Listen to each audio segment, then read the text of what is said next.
The attraction of creating new realities, especially by means of staging, of suggestion and simulation, and thereby replacing given realities, has taken on a new dimension through the digital revolution.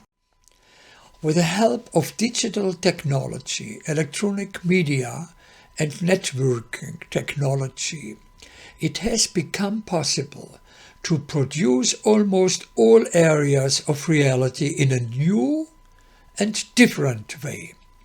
That is the active version, or to participate in such produced realities, that is the passive version.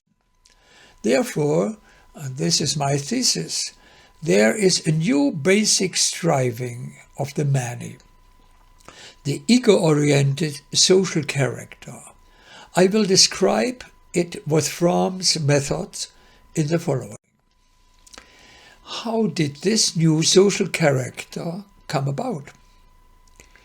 The ego orientation would be unimaginable without the digital revolution.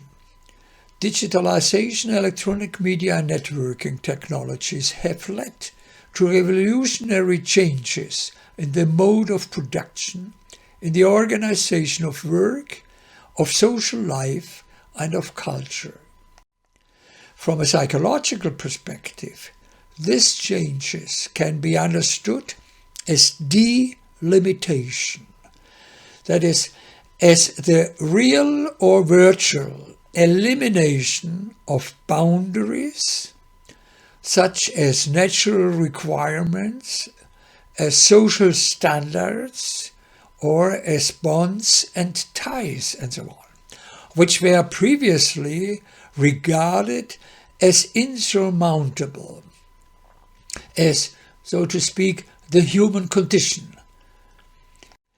Examples of the dynamic or delimitation triggered by the digital revolution are the delimitation of space and time, the transfer of knowledge and information in a matter of seconds, diagnostic possibilities through imaging methods, completely new measuring procedures, decoding the genetic codes, or mobilization, globalization and flexibilization of almost all production processes, the acceleration of production, communication and decision-making process.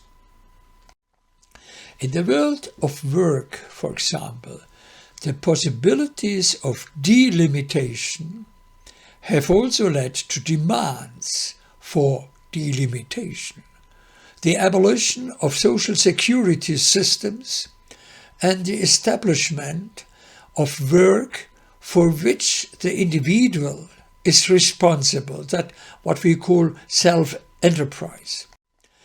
In an internalized form, the possibilities of delimitation and the demands for delimitation lead to one's own desire to also delimit everything. In other words, to a self-determined striving for delimitation.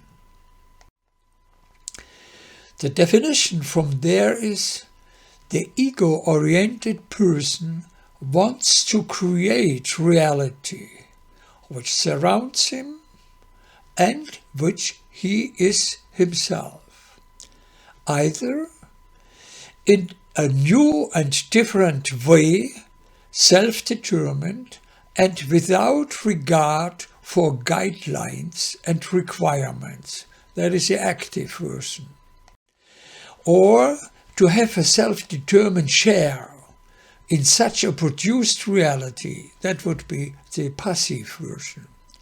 the passive ego-oriented person chooses the life world, the lifestyle, the brand, the music style and the events that suit him or her. Accordingly, the appearance and the I experience of the active ego-oriented persons differ from those of the passive ego-oriented person. The active ego-oriented person wants to be I by reinventing reality and his self.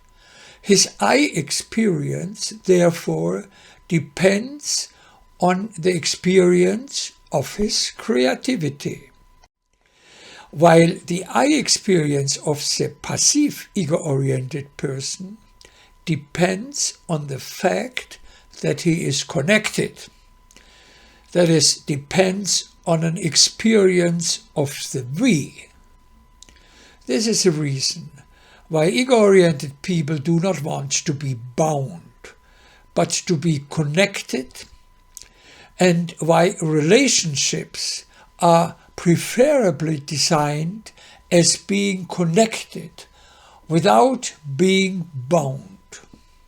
So delimitation and unboundedness are the crucial points in this ego-oriented character orientation.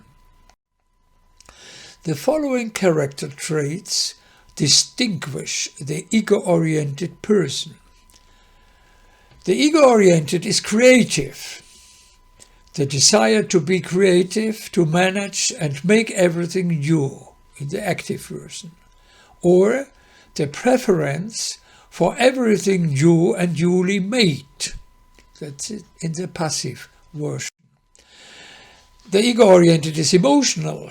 Everything, including one's own self, is emotionalized, and one shows emotional strength in the active version, or the willingness to join in the feeling offered by the media, which creates a sort of sentimentality. The ego-oriented is sociable. Relationships are maintained as contacts without committing oneself. The desire for relationships, which could result in obligations or even in a lasting desire for closeness, is taboo. The ego-oriented is event-hungry. Everything is turned into an event, including one's own self in the active form, or one likes to be stimulated and consume offers of events in the passive version. And finally, the ego-oriented is open and tolerant. Everything new and different is attractive and tolerated. One is intolerant of what clings to the past and indifferent to everything that does not suit one. And the last point, the ego-oriented is venturesome. The striving for the removal of boundaries is also expressed in the fascination for everything risky, borderline, borderless, unconventional, or impossible. Let us ask about the psychodynamics of this character formation. The basic striving to construct reality in a self-determined way, new and different way, proves to be problematic when one's own mental personality is to be reinvented as well. Obviously, it is precisely the release from one's own mental structural formations that is attractive. Who would not want to be always friendly, cooperative, fair, appreciative, achievement-oriented, and particularly always motivated? To hear only praise and no complaints, to know no negative feelings such as inferiority, powerlessness, or fear, or be neither jealous nor envious. Such a reconstruction of the personality is possible only if the cognitive, emotional, and imaginative own powers are largely deactivated and replaced by inactive and particularly by simulated personality attributes. In this way, however, we live less and less from our own mental powers and more from being animated and made interested in a variety of things, stimulating feelings or feeling along with emotional offers, being more and more medially connected, because we feel less and less the emotional attachments which connect us internally, finding more and more new rules of living together because we don't want to be fixed or to any inner regulative as by a conscience or a superego. With the deactivation of the psychic impulses, the powerful is sought in the generated realities and media outside of the person. And this leads to an increased external orientation and mostly unconscious external heteronomy. In the case of ego-oriented people, this results in an increased symbiosis with digital technology and electronic media, and a corresponding existential dependency, which, however, given the feeling of being in control, is not experienced as such. Nevertheless, it is a matter of fact that the experience of cognitive and emotional competence is increasingly only possible in combination with a more powerful technology. Here too, let us ask more precisely which strivings and values are demanded in society and promoted, and which are to be repressed where possible, in order to identify the objectives for transformation in this way. Now, being innovative and creative is what we should think and should live, and therefore it is a key for the future, regardless of limitations. Everything is possible. Enough is never enough. Limits and bonds are there to be removed. Everyone has the right to be ruthless, free and self-determined, to be unbound, but always connected. To be connected makes us free, Jeremy Rifkin said 20 years ago. Control contacts in a self-determined way, but do not get attached. You should reinvent yourself and your feelings without weaknesses and always positive. To animate and to make oneself an event is better received, and a simulated personality is more convincing. In order to find out what impedes the biophilic growth tendency and a transformation in the narcissistic character, attention has to be directed to what is being repressed. The feeling of being dependent on someone or something has to be repressed, or of being in needs of others is avoided, or, for example, at work also repressed. In the family, but also in the professional sphere, there are no duties and obligations, but rather self-determined and self-controlled projects. It is a completely unbearable thought that you could be at the disposal of others, which is why relationships are preferably formed via controllable electronic media.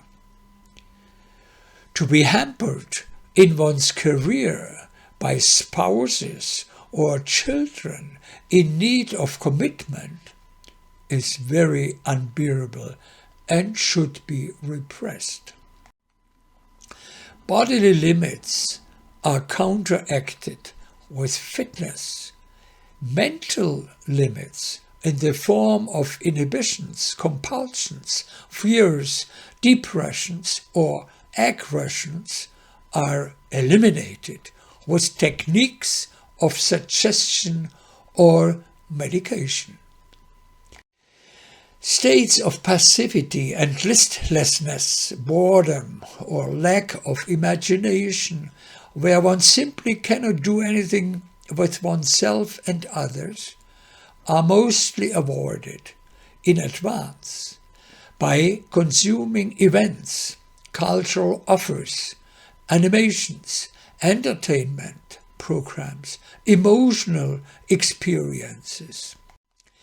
From a psychodynamic perspective, the forced deactivation of growth powers in the ego orientation causes the innate tendency to form a strong and productive ego through one's own thinking, own feeling, and own fantasizing to be impeded.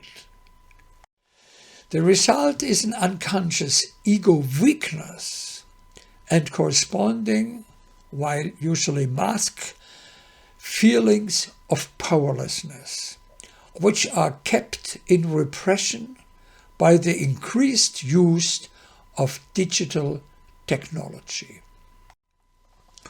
Transformation aimed at strengthening the biophilic potentials of the individuals concerned should certainly do one thing: use the fantastic possibilities of digital technology, but not leave out the other, that is, increasingly promote the activation and practice of one's own mental powers.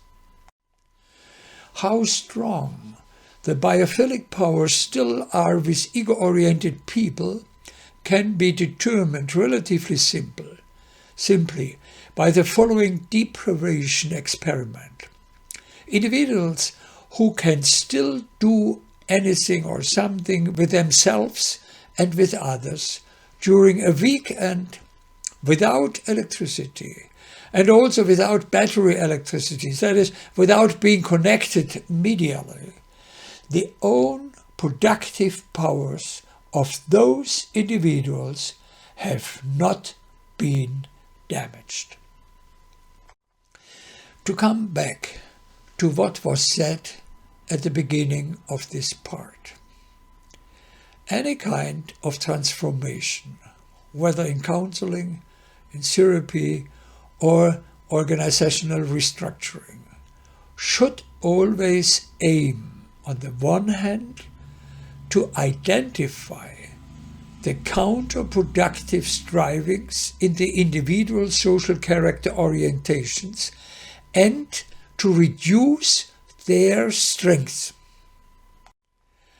And on the other hand, to create structural conditions which enable the repressed productive forces of growth, the own powers, to think, to feel, and to act, to be experienced and practiced again.